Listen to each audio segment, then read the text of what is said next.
ونصلی علی رسولہ الکریم اما بعد واعوذ باللہ من الشیطان الرجیم بسم اللہ الرحمن الرحیم۔ امید کرتی ہوں آپ سب خیریت سے ہوں گے۔ گرلز 2 پشاور ماڈل کی جانب سے خوش آمدید۔ آج ہم مطالعہ قرآن کا چیپٹر قصہ حضرت یونس علیہ السلام پڑھیں گے جو کہ سورہ صفات میں ہے، ٹھیک ہے۔ پیج نمبر 149 تعارف حضرت یونس علیہ السلام بن متا ہے، ٹھیک ہے۔ پیج نمبر 149 تعارف حضرت یونس علیہ السلام بن متا علیہ السلام حضرت ہود علیہ السلام کی نسل میں سے ہیں۔ قرآن حکیم میں آپ علیہ السلام کا ذکر ذوالنون اور صاحب الحوت یعنی مچھلی والے کے لقب سے کیا گیا ہے۔ آپ علیہ السلام کا یہ لقب اس لیے دیا گیا کہ آپ علیہ السلام ایک مدت مچھلی کے پیٹ میں زندہ اور سلامت رہے اور اس دوران اللہ کی تسبیح کرتے رہے۔ قرآن حکیم کی 10ویں سورۃ یونس آپ علیہ السلام کے نام سے ہے۔ سورہ یونس کے آیت 98 میں حضرت یونس علیہ السلام کا ذکر آیا ہے۔ سورہ یونس کے علاوہ سورہ نبا آیت نمبر 163، سورۃ الانعام آیت نمبر 86 اینڈ سورۃ الانبیاء آیت نمبر 87، 88، سورۃ الصفات آیت نمبر 139 تا 148 اور سورہ قلم آیت نمبر 48 تا 50 میں بھی حضرت یونس علیہ السلام کا ذکر موجود ہے۔ نینوا شہر کا حال۔ اللہ نے حضرت یونس علیہ السلام کو عراق کے شہر نینوا کے لوگوں کی طرف رسول بنا کر بھیجا تھا۔ شہر کی آبادی 1 لاکھ سے زیادہ تھی۔ نینوا دریائے دجلہ کے کنارے ایک بہت بڑا اور بارونق شہر تھا۔ اس شہر کے کنڈرات موجودہ عراق کے شہر موصل کے قریب پائے جاتے تھے۔ قوم کی کفر اور ہٹ درمی کا حال۔ شہر نینوا میں آباد لوگ کفر، شرک اور بت پرستی میں مبتلا تھے۔ حضرت یونس علیہ السلام نے کئی سال تک انہیں اللہ کا پیغام پہنچایا مگر ان پر کچھ بھی اثر نہ ہوا اور وہ آپ علیہ السلام کا انکار اور آپ علیہ السلام کی مخالفت کرتے رہے۔ قوم کو اللہ کی عذاب سے ڈرانا۔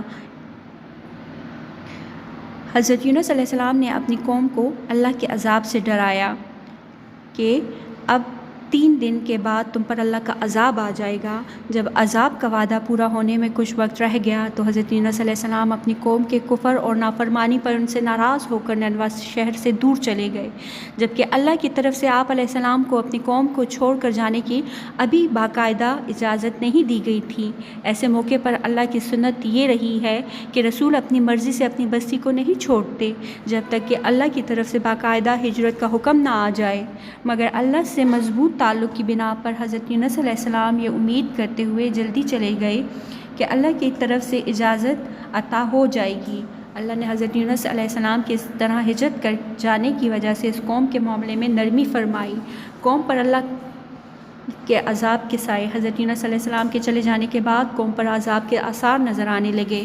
شہر نینوا پر سیاہ بادل چھا گئے اور تاریک دھواں اس قوم کے گھروں کی طرف بڑھنے لگا۔ لوگ عذاب کے آثار دیکھ کر ڈر گئے۔ اس وقت انہوں نے حضرت یونس علیہ السلام کو بہت تلاش کیا لیکن وہ انہیں نہ مل سکے۔ قوم کی اجتماعی توبہ۔ اللہ کے عذاب کے سائے دیکھ کر شہر کے تمام لوگ اپنے بچوں عورتوں اور مویشیوں کو ساتھ لے کر باہر میدان میں نکل آئے۔ انہوں نے اللہ کے حضور اپنے گناہوں کا اعتراف کیا یعنی مان لیا کہ ہمیں چاہیے تھا کہ ہم حضرت یونس علیہ السلام کی بات مانتے، لیکن انہوں نے نہیں مانی تھی اور عذاب سے اللہ کی پناہ مانگنے لگے۔ پوری قوم اللہ پر ایمان لے آئی اور وہ سب اللہ کے سامنے اتنا روئے کہ اللہ نے ان کی توبہ قبول فرما لی اور ان پر سے عذاب کو ٹال دیا۔ حضرت یونس علیہ السلام کشتی میں۔ حضرت یونس علیہ السلام اپنی قوم کو اللہ کے عذاب سے ڈرا کر اللہ کی طرف سے واضح اجازت ملنے سے پہلے ہی ہجرت فرما کر شہر سے دور آ گئے تھے۔ انہیں خیال ہوا تھا کہ اللہ ان کے اس اقدام پر ان پر تنگی نہیں فرمائے گا، نیز وہ یہ چاہتے تھے کہ عذاب کے مقام سے دور رہیں۔ وہ ایک بری ہوئی کشتی میں سوار ہوئے۔ کشتی کچھ وقت تو دریا میں پرسکون چلتی رہی مگر پھر دریا میں طوفان آ گیا اور اونچی اونچی لہروں میں مسافروں سے بھری ہوئی کشتی بری طرح سے ڈولنے لگی۔ شدید اندیشہ پیدا ہو گیا۔ خطرہ خطرہ پیدا ہو گیا کہ پوری کشتی تمام مسافروں سمیت دریا میں ڈوب جائے گی۔ ان کشتی والوں نے اپنے تجربے کی بنیاد پر مسافروں سے کہا کہ اس کشتی میں اپنے آقا سے بھاگا ہوا ایک غلام ہے، جب تک اس کو دریا میں نہ ڈالا جائے گا اس وقت اس کشتی کو نہیں بچایا جا سکتا۔ اس پر لوگوں کے مشورے سے 3 دفعہ قرآن اندازی کی گئی اور تینوں دفعہ قرآن اندازی میں حضرت یونس علیہ السلام کا ہی نام نکلا۔ لوگوں کے نہ چاہنے کے باوجود بالآخر حضرت یونس علیہ السلام نے خود ہی اپنے آپ کو دریا میں ڈال دیا تاکہ باقی لوگ بچ جائیں۔ حضرت یونس علیہ السلام مچھلی کے پیٹ میں اللہ نے ایک بڑی مچھلی کو حکم دیا کہ وہ حضرت یونس علیہ السلام کو بغیر نقصان پہنچائے نگل لے۔ مچھلی نے حضرت یونس علیہ السلام کو حفاظت سے اپنے پیٹ میں رکھ لیا اور آپ علیہ السلام کو لے کر دریا کی تہ میں گھومنے لگے۔ حضرت یونس علیہ السلام کی کیفیت اور پکار۔ مچھلی کے پیٹ میں آپ علیہ السلام کو کئی غموں کا سامنا تھا، مثلاً قوم کی ایمان نہ لانے کا غم، اللہ کے واضح حکم کے بغیر قوم کو چھوڑ جانے کا غم، مچھلی کے پیٹ میں چلے جانے کا غم۔ تمام پریشانیوں اور غموں سے نجات کی واحد صورت آپ لا الہ الا انت سبحانک انی کنت من الظالمین۔ اے اللہ، تیری سوا کوئی معبود نہیں، تو پاک ہے، یقیناً میں ہی نقصان کاروں میں سے ہوں۔ سورہ انبیاء کی یہ آیت ہے جو کہ حضرت یونس علیہ السلام کی دعا ہے۔ غم سے نجات۔ حضرت یونس علیہ السلام مچھلی کے پیٹ میں چند دن رہے۔ اللہ نے آپ علیہ السلام کی دعا قبول فرمائی اور آپ علیہ السلام کو غم سے نجات عطا فرمائی۔ اگر آپ علیہ السلام اس طرح اللہ کی تسبیح نہ کرتے تو قیامت تک مچھلی کے پیٹ میں ہی رہتے۔ حضرت یونس علیہ السلام چٹیل میدان میں۔ اللہ کے حکم پر مچھلی نے حضرت یونس علیہ السلام کو ایک چٹیل میدان کے کنارے پر ڈال دیا۔ حضرت یونس علیہ السلام مچھلی کے پیٹ میں رہنے کی وجہ سے بے حد کمزور ہو گئے تھے۔ جس جگہ مچھلی نے انہیں ڈالا تھا وہ ایک چٹیل میدان تھا۔ اللہ نے معجزانہ طور پر وہاں ایک کدو کی بیل پیدا کر دی تھی جو کہ حضرت یونس علیہ السلام کے لیے غذا، شفا اور آرام کا ذریعہ بن گئی۔ اللہ کی خاص رحمت اور فضل سے حضرت یونس علیہ السلام جلد ہی صحت مند ہو گئے۔ حضرت یونس علیہ السلام کا اپنی قوم کی طرف واپس آنا۔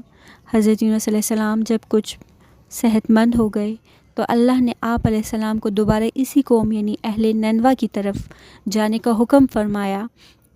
اہل نینوا حضرت یونس علیہ السلام کے واپس آنے پر بے حد خوش ہوئے۔ پوری قوم آپ علیہ السلام پر ایمان لے آئی اور پھر وہ لوگ آپ علیہ السلام کی ہدایت پر عمل کرتے رہے اور اللہ کی فرمانبرداری میں اپنی پوری زندگی انہوں نے گزار دی۔ اللہ نے ایک مقررہ مدت تک انہیں زندگی کا ساز و سامان مہیا فرما دیا۔ حضرت یونس علیہ السلام کے قصے سے ہمیں کیا سبق ملتا ہے؟ اللہ اور اس کے رسولوں کی اطاعت کرنے والے اور توبہ و استغفار کرنے والے عذاب سے بچ جاتے ہیں۔ ہمیں بھی ہمیشہ اللہ اور اس کے رسول خاتم الانبیاء سیدنا حضرت مصطفیٰ صلی اللہ علیہ وآلہ وسلم کی اطاعت کرتے رہنا چاہیے۔ جو لوگ موت سے پہلے اللہ کی بارگاہ میں سچی توبہ کر لیں تو وہ اللہ کے عذاب سے بچ سکتے ہیں۔ البتہ اجتماعی عذاب سے بچنے کے لیے اجتماعی توبہ ضروری ہے۔ اللہ کی تسبیح و تقدیس اور اس کا ذکر اور صبر کرنے سے انسان کی پریشانیاں دور اور مشکلات حل ہو جاتی ہیں۔ ہمیں بھی انبیاء کرام علیہ السلام کی اتباع کرتے ہوئے خوشحالی اور تکلیف دونوں حالتوں میں اپنے اللہ کو یاد رکھنا چاہیے اور مشکلات پر صبر کرتے ہوئے اس کا شکر ادا کرنا چاہیے۔ اب ہم اپنے ایکسرسائز کی طرف آ جاتے ہیں۔ 165 پیج ہے ہمارے پاس۔ حضرت کالمز ہیں فرسٹ پہ کالم الف اور کالم بے، ٹھیک ہے۔ کالم الف کے ہر جملے کو کالم بے کے درست جملے سے لکیر لگا کر ملائیں۔ حضرت یونس علیہ السلام نے قوم کو اللہ کے عذاب سے ڈرایا۔ حضرت یونس علیہ السلام کی قوم نے عذاب الہی کے آثار دے کر توبہ کر لی۔ مچھلی نے حضرت یونس علیہ السلام کو حفاظت سے اپنے پیٹ میں رکھ لیا۔ اللہ نے حضرت یونس علیہ السلام کے لیے ایک بیلدار رخ اگایا۔ ذنون اور صاحب الحوت حضرت یونس علیہ السلام کے لقب ہیں۔ پھر نمبر 2 کویسچن ہے ہمارے پاس، درج ذیل جملوں کے بارے میں بتائیں کہ وہ کس کا قول ہے۔